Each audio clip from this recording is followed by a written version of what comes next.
Nerd Sports Podcast, where we talk history of the game, numbers, and stats. And each week we highlight a charity that's doing good. If you haven't subscribed yet, then you should, because I'm this the real deal. And you know I gotta shout out the Buffalo Bills. Turn it up to the max, sit back and relax. This the Buffalo Nerd Sports Podcast. Let's go! Hey, what is up, Bills Mafia? And welcome into this episode of the Buffalo Nerd, your home for Buffalo Bills football with a charity on top. Brought to you by SB Nation on the Buffalo Rumblings YouTube and podcast network. I'm your host, Colt Schroeder. This is your first time joining the show. Thanks for being here. If you're already part of the Nerd Mafia, welcome home. As you can all see, I am joined this week by Mr. Matt Parrino.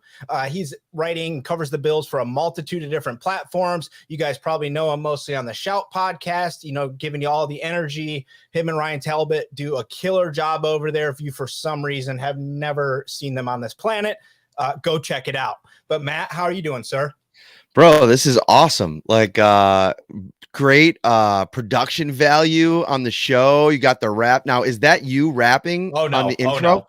Okay, because that would have been absolutely next level.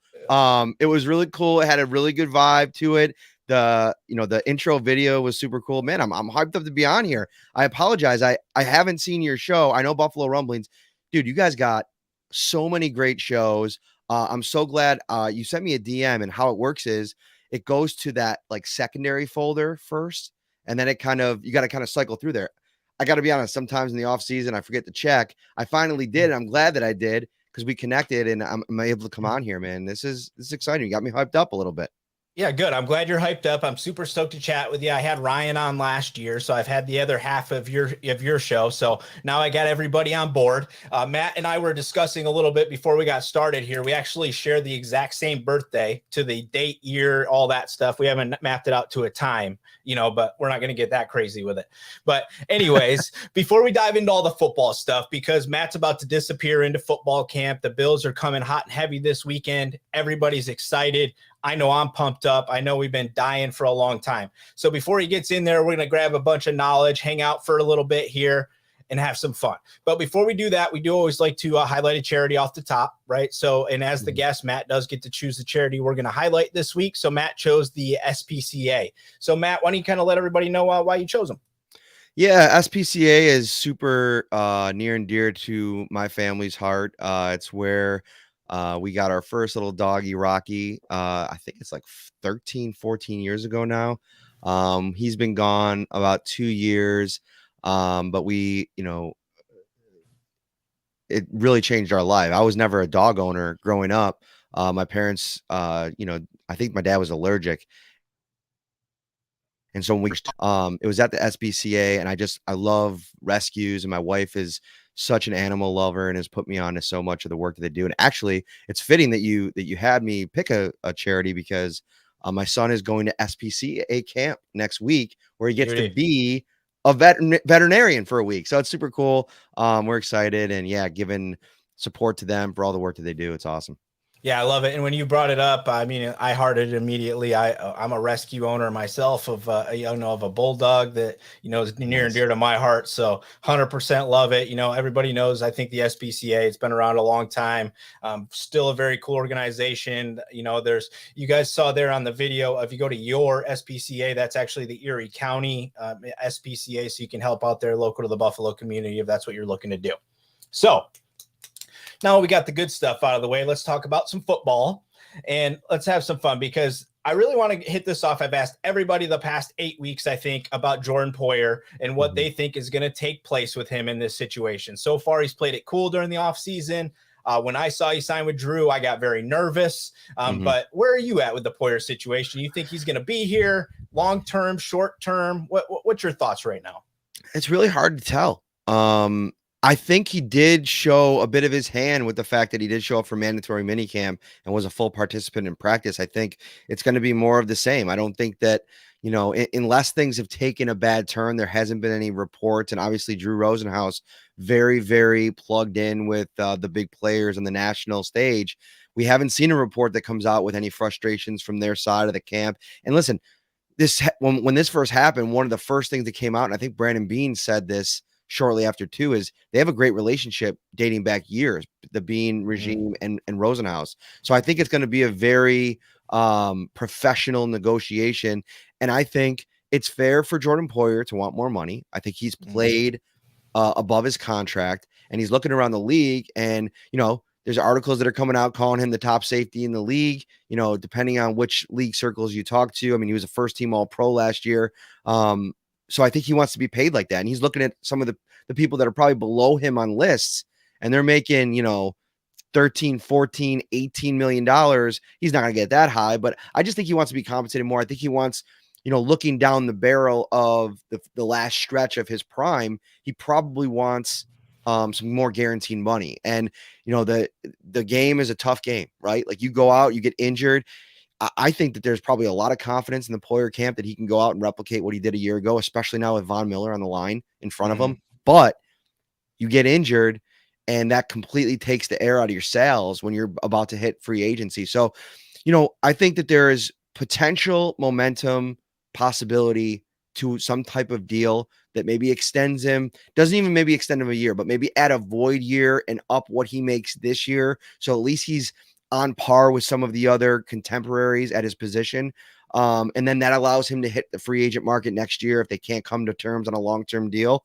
Or maybe they do figure out a way to make it palpable for the Bills to fit a 3-4 year extension where the money is, you know, the guaranteed money number gets up there, maybe 25 to 30 million, but the, you know, the yearly hit doesn't hit as hard. And maybe they can push a lot of that pain down the road when, I mean, we're going to see a salary cap that absolutely balloons Colt over the next couple of years. So I don't think that part of it's going to be as hard. I mean, the way Brandon Bean, you know, worked this cap this year, I think the guy could probably work out any problems that he'll have for himself down the road, just the way that he, you know, puts together contracts and the kind of players that he goes out and gets, how they do things on the offensive and defensive line. But yeah, it's one of the top storylines headed into camp. I'm excited to see if there's any progress made there.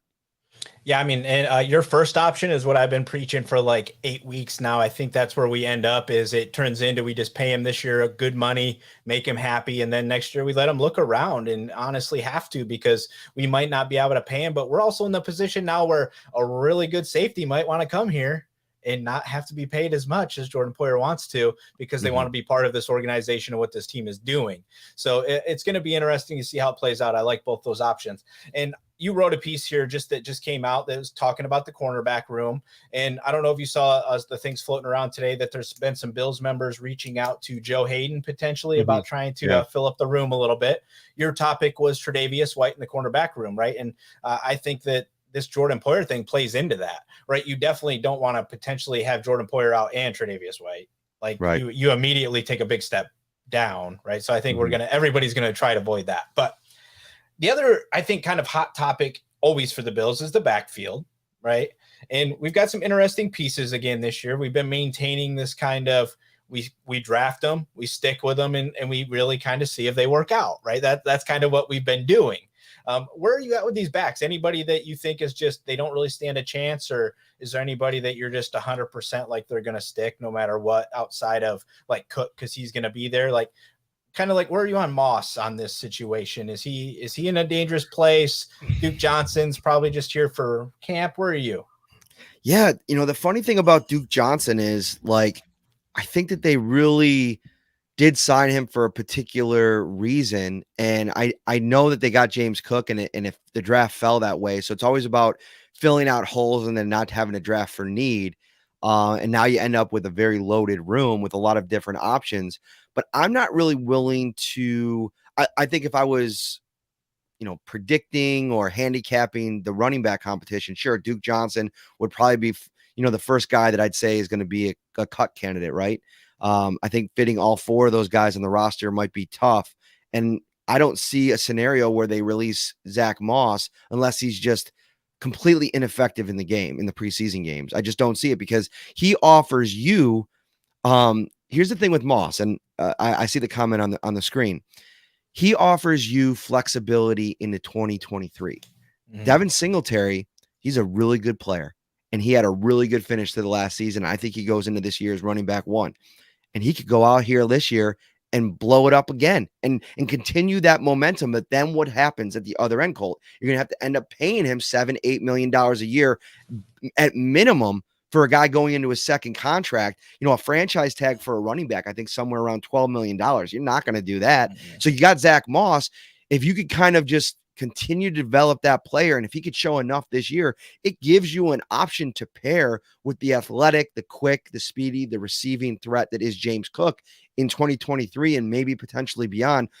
And I think what they do is they just, keep kind of running the cycle, right? You let Devin Singletary go, you let somebody else pay him, unless, a deal works out where the money makes sense. And then you let Zach Moss go into year 4, contract year for him, let him prove it, and then go do the thing again. Draft a running back in the 3rd round, start that cycle over again. You got James Cook, go for a different brand. Maybe go for that Devin Singletary, Zach Moss hybrid once again. I think they have a lot of options. I'm not willing to rule out Duke Johnson. And hey, listen, if any of these guys gets injured in preseason, in training camp, that's going to make things really more interesting. And I think having this kind of depth, these kinds of options is good. The one thing I am kind of bummed that we won't see that was like kind of percolating for a couple summers is the Christian Wade watch. Like right. It got annoying to a degree because some fans, like, I think blew up like what his actual potential could be. But he did have a couple explosive plays. I would have liked to have seen him in a couple more game situations. But it looks like he's headed back towards the rugby field or pitch, whatever you call it. Yeah. Got it. I mean, it's I agree with you on this. I talked about it last week and I said Zach Moss, I think, is in a safe place. I think he's important to what we do. I think I view the backfield as we are going to keep churning it, right? There's no reason. New England did it for years. Like what great running back came out of New England? None. They had 6 of them that were good at different things, right? And they just kept rotating them and using them when they needed them, and they would game plan them and they would use them. And I think that's what the Bills want to do. But Singletary did kind of look really good, right? So he might change what you have to do with him, but he might also just be like, hey, I'm cool being here, right? We are getting to that point where we're good at that. But I'm happy to kind of be in the same place with you on that. Where are you on the Taiwan Jones on this? Because he's obviously special teams 100% is what he's all about. Is this a year that you could see he doesn't make it? Yeah, because like I think we'll see it over the course of the next few weeks, like who's running on the punt team in practice, who's getting some of those reps on the second team. And if that could be a situation where you get into the games and you, Matt Smiley, and you develop the kind of confidence in somebody that, makes sense in that spot. Maybe it's a Nick McLeod, a fringe guy that, can potentially make the roster and have some versatility on the roster on defense, and then, have a role on special teams. Somebody's got to really prove it though, right? Because Taiwan Jones, he's one of the best gunners in the league, but that skill set's going to fall off at some point. He's getting older. He's in his 30s, and, selling out. I know he only does it for a few plays a game, but you really have to have that long speed and that consistent speed. And that's something that I think they're going to be watching very closely over the next few weeks and the next month to see if he could still do it at a high level. You already have Saran Neal, who's one of the best in the business. Yep. I know he's a leader, but they got a lot of guys that are going to be stepping into bigger roles on special teams. Like Tyrell Dotson's a guy that they have. Tyler Medikevich, Jake Kumaro, if he makes the roster, this will be his 3rd year on teams with them. So they have a lot of guys that have that potential. I know Andre Smith's got that early season suspension, but another guy that, really he's one of the core special teams guys on this team. They're starting to have some turnover with the leadership aspect there. And that makes Taiwan Jones, I think, a little bit more expendable if they could find another gunner. Yeah, I mean, I like that. I think that's 100% spot on right there. So very cool.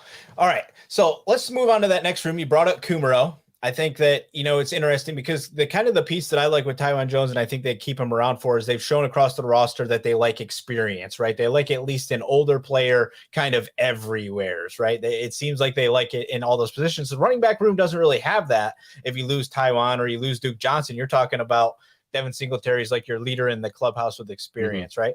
Wide receiver room, we've seen the last couple of years, they bring somebody in to make it happen. Everybody's pushing Gabe Davis again this year, that this is the year, right? He's going to do it. It's going to break out. It's going to happen. Crowder gets brought in. Like who are you looking to see out of this wide receiver packet camp?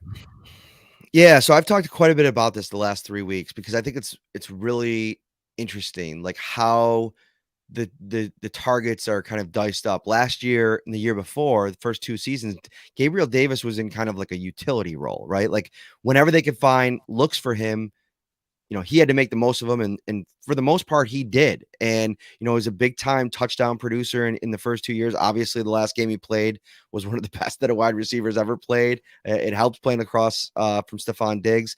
But beyond those two, I think that you're pretty set there. They like Jamison Crowder in that Cole Beasley role. That makes a lot of sense.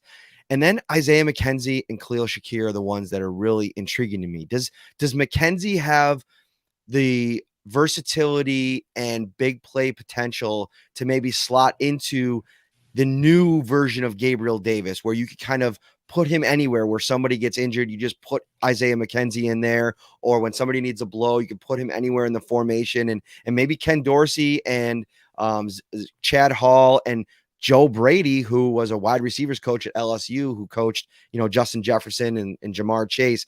Maybe they can even unlock Isaiah McKenzie's potential even more, because I'm a big Isaiah McKenzie believer. I think that he has a little bit more even upside than what they've used him as the last 2 years when he's had those big breakout games. I think he can win on the outside too, if given the chance.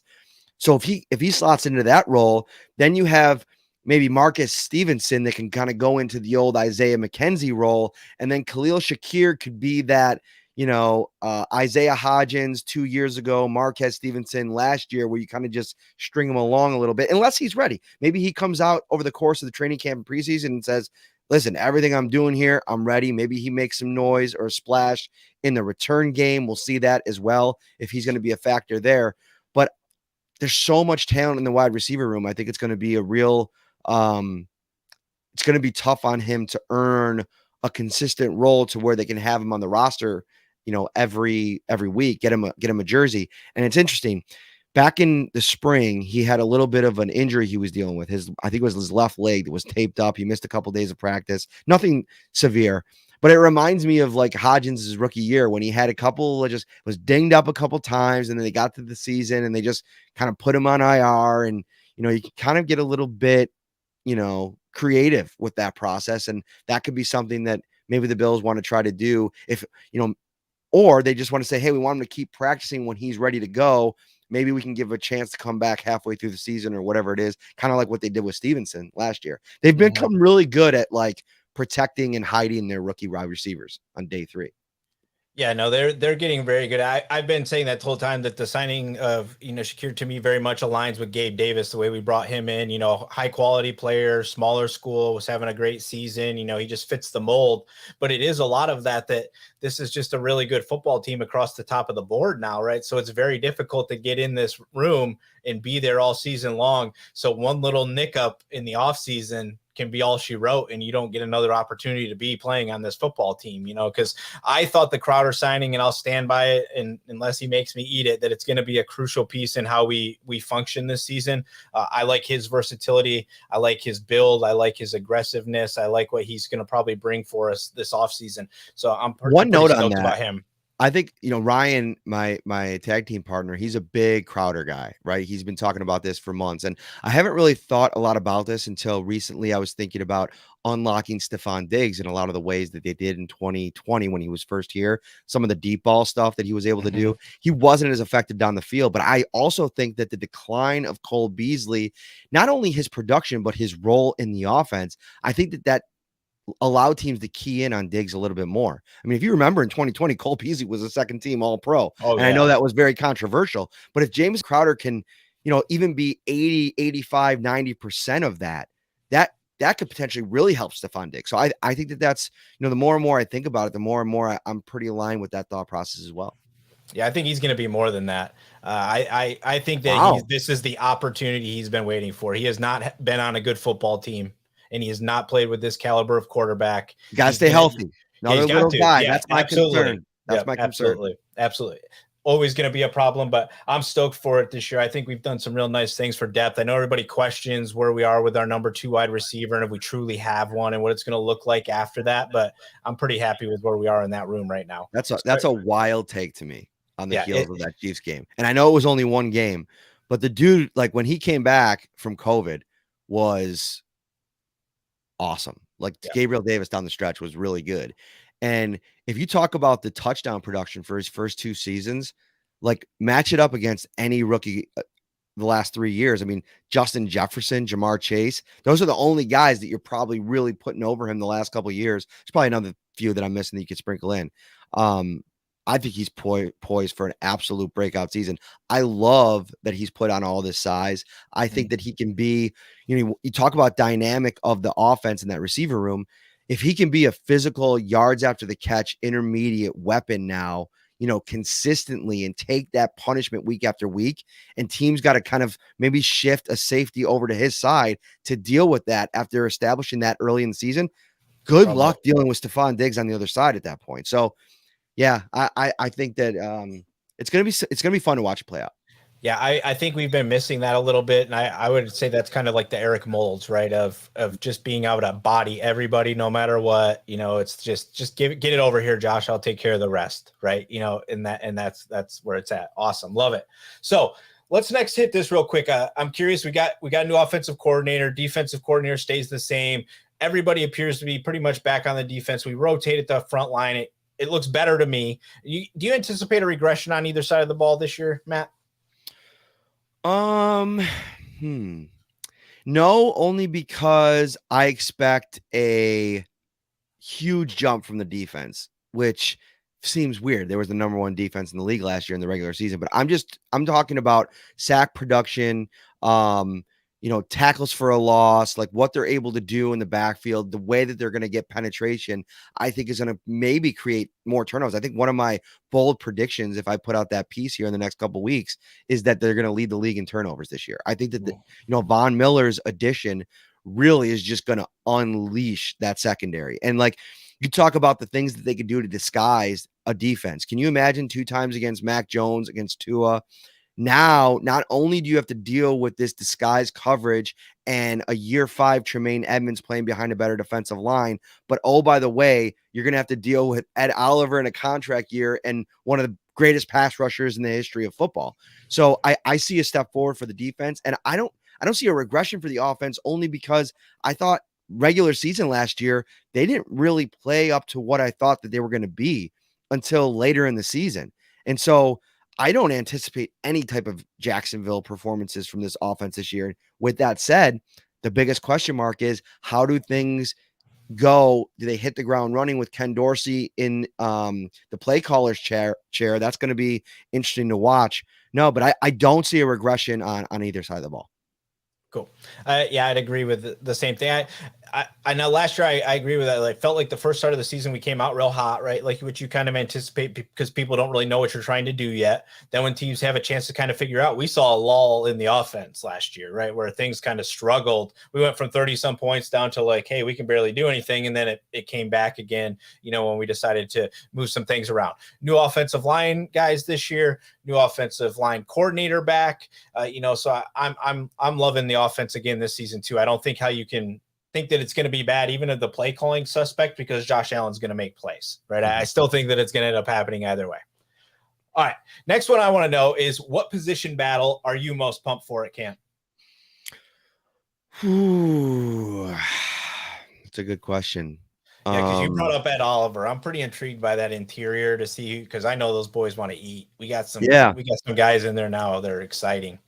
Yeah, I want to see how it plays out. Like, Daquan Jones, he kind of figures to be the starting one technique next to Ed Oliver, right? Like if you're looking at the contract and, how that thing shakes out. But man, Jordan Phillips played a ton of snaps for them a couple of years ago. They love his versatility. When he's on the field, he could swing to 1, he could swing to 3. He can even rush off the edge at times. So can Tim Settle. Go back and watch 2020 tape from Washington. I watched some of his highlights. Dude, that dude gets it moving off of the edge sometimes. It's really impressive to watch. But let me flip it over to the other side. It's something I wrote about in the offensive line piece to start the week. A lot of people are worried about Spencer Brown missing, the spring. And now going into a very important year too, we've seen what's happened in recent years when guys have dealt with injuries, Cody Ford being the most recent example.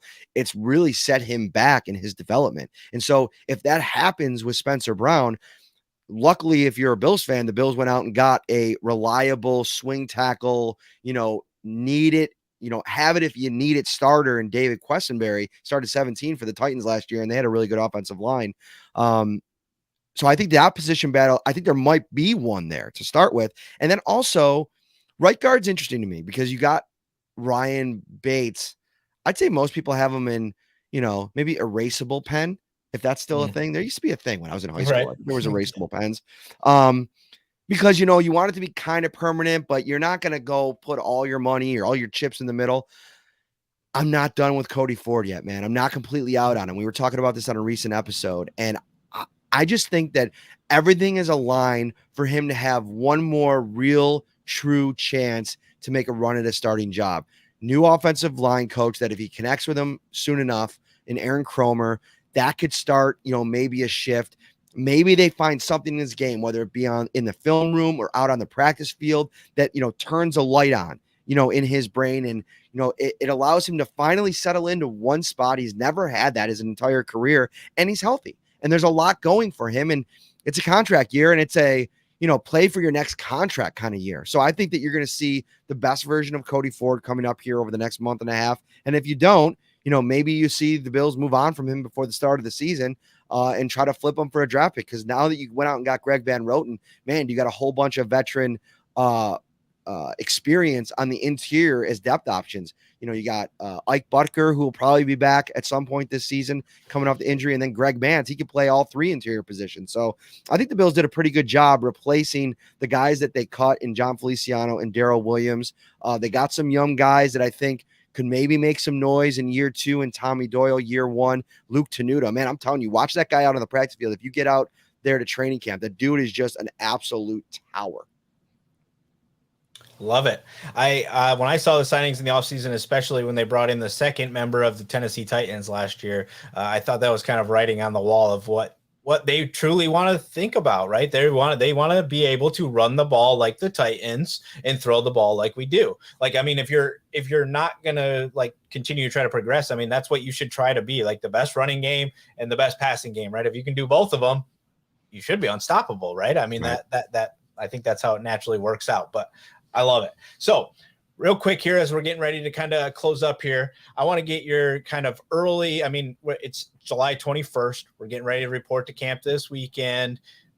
Win total for the season for you, and where does this team finish? Finish in the playoffs? Just, yeah, is this a Super Bowl team for you? Is this we get to the AFC title for you? Just kind of your win total and what you think is going to take place as of July 21st.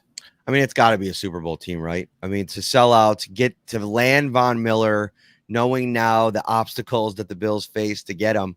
And even after they got him, there were second thoughts. And, it all seems very cozy and happy now. And he's got his contract and everything seems good. But, I'm predicting 13 wins. I think going on the road in the opener against an offense that, is probably going to hit the ground running with Matthew Stafford with a full year to kind of prepare. Maybe they have a malaise, maybe they have a little bit of a hangover and you're able to take advantage of that. But there's some tough games in that first stretch. I mean, Miami's better. Baltimore, you got Green Bay, you got Kansas City. That's a tough stretch to open the season. So I think, 12, 13 wins. I'm giving them the benefit of the doubt. I think Sean McDermott does a really nice job at getting them up to play each and every week. So I'm going 13 wins, and I think you got to make it to the Super Bowl. There's a lot of good teams in the AFC, and it's looking better and better for Cleveland as the days go by here, that Deshaun Watson's going to get probably half a season to get back into game shape and potentially make a run at a playoff spot, and then they become a contender in a absolutely stacked bowl of contenders. I mean, I think you got to consider the Chiefs, the Raiders, the Chargers, all in the contender conversation right now. Maybe we change things the first month of the season, but I think we're there. Baltimore's going to be tough. If Pittsburgh gets anything from their quarterback position, I think that's going to be interesting. Tennessee still got Mike Vrabel, still got Ryan Tannehill and Derrick Henry. They're still going to probably be a factor. There's a lot of good teams. I think I'm probably missing one or two that can be, the Bengals, of course, the defending AFC champions. No big deal. So yeah, it's going to be a murderer's row, like once you get there. But I think that the goal this year for the Bills has to be take care of your business in the regular season. It's going to be tougher, play a lot better, string of quarterbacks. but get that home field advantage, host an AFC title game, which actually they could have done if they would have beat the Chiefs, right. But that is what it is. I don't want to bring up old wounds for all of you guys. And then, try to make a run to the Super Bowl. It's got to be this year though, right? Because this is like the build. It started, the Houston playoff game was like, what was it now? 3 years ago. Yeah. And that was like the first real like battle scars, right? That you kind of pile those up before you really are ready to win in professional sports. I feel like team sports like basketball and football especially. And once you have enough of those, and now you take the Kansas City games, you take that Houston game when you're up 16-0, you've been in spots where you can learn from those situations. And now you should be in a position, adding a guy like Von Miller, where you have that championship medal in those big moments. You have Josh Allen, who should be, are you picking anybody else for MVP this year? I'm not. And so, yeah, it's got to be Super Bowl or bust this year. Yeah, well, I'm in the same boat. I'm a little nervous about the way the season starts because you typically don't know what teams are going to try to do in the first couple games of the season, and we're playing some tough teams in there that could give us I just keep referencing back to Pittsburgh last season. They were a terrible team, and they gave us trouble in week 1 and beat us, right? And it changed everything, right? So I agree with you 100%. I'm right around 13 wins myself. All right, so that's going to do it for this week's show. Appreciate you coming on, Matt. Before we get out of here, you got anything coming up you want everybody to read? What's going on with you guys? I know you got the big thing going on tomorrow, right? Yes. So you got some stuff you want to shout out? Yes, I will shout out the Shout Buffalo Football podcast live in person tomorrow night. We're at Resurgence Brewing Company. It's at 55 Chicago Street, downtown Buffalo. We're going to have an hour-and-a-half live show. It's going to be our full training camp preview. We got WGR's Jeremy White coming on, Josh Reed, Channel 4 Sports Director, John Scott from Spectrum, and the OG, the Bills Mafia Don, Del Reed is coming out. He's going to come in, class up the joint a little bit. We're going to try some beers. They're unveiling a new beer. It's a Bills specific one. I think it might be Deion Dawkins has a new one. I don't have the full details on that, but that's why you got to come out. You got to check it out. Get a couple beverages in you. We got a lot of people coming out. I have at least 30 Bills folks, whether it be on Twitter or other platforms, that have hit me up. And so it's going to be a huge party right before the party gets started for the 2022 Bills season. Love it. Absolutely. And make sure you guys are following Matt on everything else that he's up to. He writes a lot of good stuff, over at New York Upstate, Syracuse.com. We can keep going and just keep naming things, but we could be here all night where he's writing everything. So appreciate you, Matt, coming on and spending some time with me before you are going to be not even allowed to hang out with your own family. So I truly appreciate that.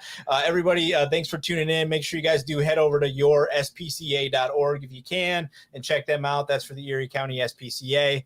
I do want to shout out all my friends of the show, the fantasyguru.com, DFS Army, and the Draft Dashboard guys over there. We've been having fun doing a lot of fantasy stuff all off season. Looking forward to the season. Super pumped, super excited. And I know everybody else is too.